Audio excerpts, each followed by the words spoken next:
মানিকগঞ্জ ২ আসনের সাবেক এমপি জনপ্রিয় সঙ্গীত শিল্পী মমতাজ বেগমকে গ্রেপ্তার করেছে ঢাকা মহানগর গোয়েন্দা পুলিশ।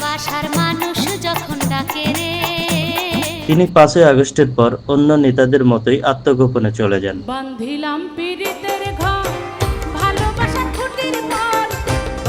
সোমবার রাত ১:১৫টায় ধানমন্ডি থেকে তাকে গ্রেপ্তার করা হয়। ডিএমপির মিডিয়া অ্যান্ড পাবলিক রিলেশনস বিভাগের উপকমিশনার মোহাম্মদ তালেবুর রহমান গ্রেপ্তারের বিষয়টি নিশ্চিত করেছেন। তিনি আরও বলেন, ধানমন্ডি স্টার কাবাবের পিছনের একটি বাসায় মমতাজ বেগম আত্মগোপনে ছিলেন। সেখান থেকে রাত ১:১৫টায় তাকে গ্রেপ্তার করা হয়।